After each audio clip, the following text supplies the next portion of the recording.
Assalamualaikum warahmatullahi wabarakatuh. Halo teman-teman, perkenalkan nama saya Lailatul Israfia dengan NIM 23040166.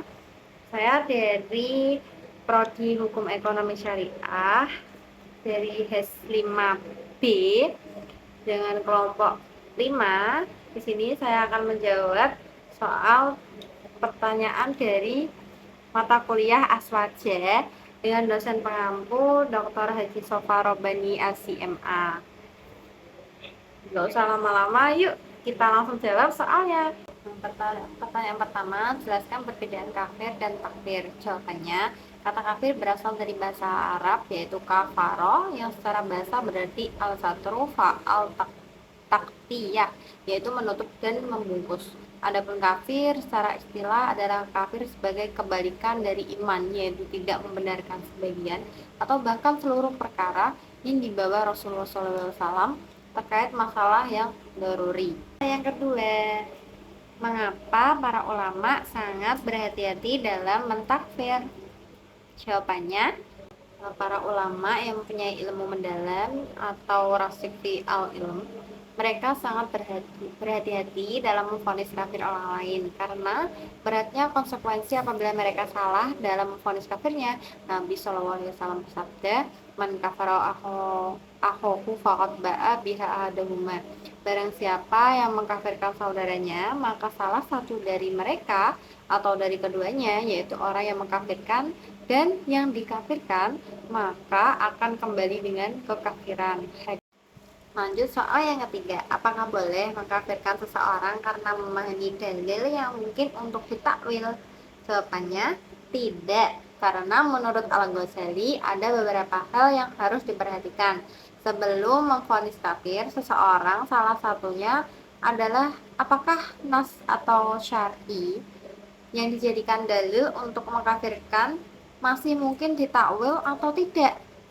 Sedangkan pengetahuan tentang dalil yang masih mungkin ditakwil dan tidak mungkin ditakwil bukanlah hal yang mudah. Hanya orang yang mahir dan pandai tentang bahasa Arab saja yang dapat melakukannya. Kita lanjutkan soal yang keempat, yaitu jelaskan apa yang dimaksud dari kaidah lazim al-mazhab lain sabda mazhab. Yaitu jawabannya, kaidah ini menegaskan bahwa implikasi logis yang disebutkan oleh orang lain dari suatu pendapat ulama tidak boleh otomatis dianggap sebagai pendapat ulama atau mazhab tersebut, kecuali jika ulama itu sendiri secara tegas menyatakannya. Dengan kata lain, jika suatu pendapat menurut logika bisa berakibat A, belum tentu ulama atau mazhab tersebut menerima atau meyakini A sebagai pendapatnya. Contoh sederhana, seorang ulama berpendapat X itu hukumnya sunnah. Lalu ada orang lain berkata, kalau begitu berarti yang tidak melakukan X itu berdosa. Jawabannya gimana? Kesimpulannya, lazim al-mazhab itu konsekuensi logis, tetapi belum tentu menjadi mazhab ulama tersebut karena sunnah belum tentu berdosa jika ditinggalkan. Maka kaidah ini mencegah penyandaran pendapat yang tidak pernah diucapkan oleh ulama kepada ulama tersebut. Kita lanjut soal yang kelima. Mengapa orang yang tidak mempercayai Imam Mahdi tidak boleh dikafirkan atau tidak dapat dikafirkan? Jawabannya, iman kepada Imam Mahdi bukanlah rukun iman, karena rukun iman yang wajib kita yakini atau setiap muslim yakini yaitu iman kepada Allah, iman kepada malaikat Allah, iman kepada kitab-kitab Allah, iman kepada Rasul-Rasul Allah, iman kepada hari akhir atau hari kiamat. Yang keenam, iman kepada qada dan qadar. Sedangkan Imam Mahdi tidak termasuk di dalamnya, sehingga mengingkarinya tidak membatalkan keislaman paling jauh. Jika keliru, hanya dianggap kesalahan ijtihad atau kekeliruan pemahaman. Yang kedua, dalil tentang Imam Mahdi bersifat doni, bukan qat'i. Tidak ada ayat Al-Quran yang secara eksplisit dan tegas atau salih menyebutkan Imam Mahdi. Hadis-hadis tentang Imam Mahdi yaitu sebagian sahih, sebagian hasan, sebagian diperselisihkan kualitasnya karena dalilnya zoni atau tidak pasti. Jadi mengingkari perkara zoni tidak menyebabkan kufur. Ini adalah kaidah penting dalam usul akidah. Tidak dikafirkan orang yang mengingkari perkara yang diperselisihkan. Yang ketiga, Imam Mahdi termasuk masalah furu' atau al-akidah atau masalah khilafiyah. Para ulama ahli-sunnah wal jamaah menjelaskan keimanan kepada Imam Mahdi bukan fondasi keimanan, termasuk pembahasan eskatologis atau akhir zaman. Perbedaan pendapat dalam masalah ini diterima dalam Islam selama tidak mengingkari nas yang qat'i, tidak menolak hadis sahih secara mutlak. Terus yang keempat ada prinsip ahli sunnah, tidak mudah mengkafirkan ahli sunnah wal jamaah berpegang pada kaidah takfir adalah hukum syar'i yang sangat berbahaya. Seseorang tidak boleh dikafirkan kecuali mengingkari perkara yang maklum min al-adin bid-darurah, yaitu diketahui secara pasti dan umum dalam agama. Kepercayaan tentang Imam Mahdi tidak mencapai level ini. Yang kelima, ulama besar pun berbeda pandangan. Sebagian ulama menerima hadis-hadis Mahdi dan meyakininya. Sebagian lain menganggapnya lemah secara keseluruhan atau mentakwilnya. Karena perbedaan di kalangan ulama muktabar adalah bukti bahwa masalah ini bukan perkara qat'i yang dapat menyebabkan kufur.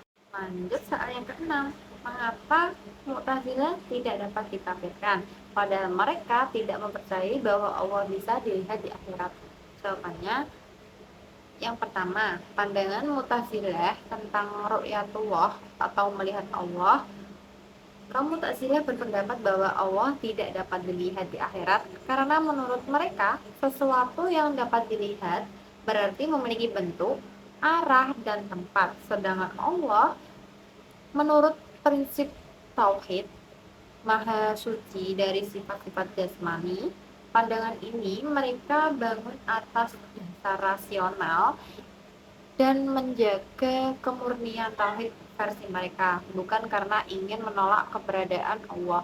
Yang kedua, pandangan ahli sunnah wal jamaah, yaitu sebaliknya.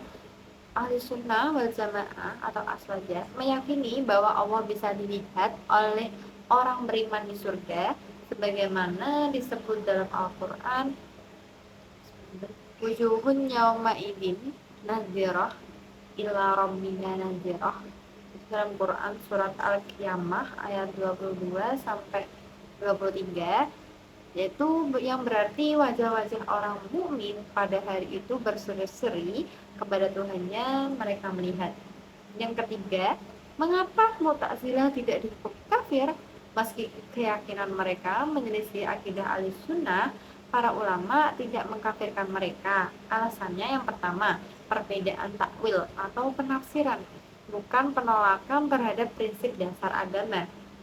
Mereka menolak ayat atau hadis tapi menafsirkan dengan cara yang berbeda karena memahami ayat tersebut tidak secara literal atau secara takwil. Yang kedua, mereka tetap mengakui keesaan Allah, kerasulan Nabi Muhammad SAW, dan pokok-pokok Islam lainnya. Jadi kekeliruan mereka ada pada penafsiran sifat-sifat Allah, bukan dalam penolakan terhadap Allah itu sendiri. Yang ketiga, kaum ulama membedakan antara kesalahan ijtihad dalam akidah dan kekufuran. Imam Al-Ghazali dalam Fasal Al-Tafriqah Baina Al-Islam wa Al-Zadaqah menjelaskan tidak setiap orang yang keliru dalam masalah akidah itu kafir, sebab kekufuran itu adalah mendustakan Allah dan Rasulnya dengan sadar. Terus yang keempat, ada prinsip Ahlussunnah tidak mudah mentakfir. Ulama Ahlussunnah lebih berhati-hati dalam membedakan antara ahli bid'ah dan orang kafir. Mu'tazilah dikategorikan sebagai ahlul bid'ah kalamiyah yaitu bukanlah kafir. Jadi kesimpulannya kaum Mu'tazilah tidak dianggap kafir karena penolakan terhadap ru'yatullah bukan bentuk penentangan terhadap Allah dan Rasul, melainkan hasil takwil rasional dalam memahami nas. Mereka dianggap tersesat dalam akidah ahlul bid'ah, tetapi masih dalam lingkup Islam karena tetap beriman kepada Allah, Rasul, dan hari akhir. Kita lanjut soal yang ketujuh. Apakah hukum orang yang percaya kepada Nabi Muhammad SAW di dalam hatinya dan sebelum mengucapkan syahadat ia meninggal dunia? Jelaskan. Jawabannya, menurut mayoritas mazhab Asy'ariyah dan Maturidiyah, asalkan seseorang sudah mantap bahwa Nabi Muhammad SAW dan seluruh perkara daruri yang dibawa beliau yang andaikan disuruh mengakui dengan lisan kepercayaan yang ada di hatinya, maka ia sudah dihukumi iman. Apabila ia tidak pernah melafalkan syahadat padahal hatinya sudah percaya, maka dalam hukum dunia ia dihukumi seperti orang kafir. Seperti dia tidak dapat menerima warisan, tidak dapat menikahi perempuan muslimah. Apabila mati maka tidak boleh disolati, tidak boleh dikubur di pemakaman kaum muslimin. Lanjut soal yang ke-8. Jelaskan maksud dari dalil mutawatir. Jawabannya, dalil mutawatir adalah dalil terutama hadis yang diriwayatkan oleh banyak perawi pada setiap tingkatan sanad sehingga mustahil menurut akal mereka bersepakat untuk berdusta. Karena itu, dalil mutawatir memberikan ilmu yang pasti atau qat'i. Unsur utama dalil mutawatir ada jumlah perawi sangat banyak pada setiap tingkatan sanad. Yang kedua, mustahil terjadi kesepakatan dusta di antara mereka. Terus yang ketiga, bersandar pada panca indera, yaitu melihat, mendengar, mengalami secara langsung. Terus yang keempat, berlaku konsisten dari awal hingga akhir sanad kedudukannya, menghasilkan keyakinan pasti, wajib diterima dan diamalkan. Mengingkarinya dapat berakibat kufur bila berkaitan dengan perkara pokok agama, contohnya jumlah rakaat sholat. Soal yang ke-9, ada orang yang mengucapkan dan berbuat tindakan kafir namun ia tidak dikafir atau tidak kafir. Lalu siapakah dia? Jawabannya, ia adalah orang yang memiliki uzur syar'i seperti orang yang dipaksa yaitu atau mukrah. Yang kedua, orang yang tidak tahu atau jahil.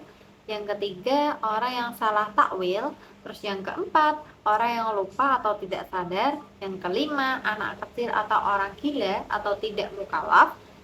Tidak setiap ucapan atau perbuatan kufur itu menjadi pelakunya kafir selama ada penghalang syar'i.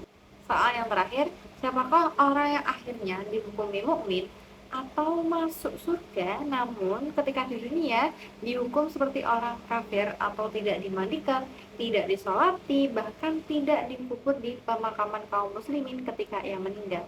Jawabannya adalah orang yang beriman di dalam hatinya tapi tidak menampakkan keislamannya, yaitu tidak mengucapkan syahadat. Sekian penjelasan dari saya, kurang lebihnya jika ada kesalahan dalam perkataan maupun jawaban dari soal-soal tadi, saya mohon maaf sebesar-besarnya. Sekian. Assalamualaikum warahmatullahi wabarakatuh.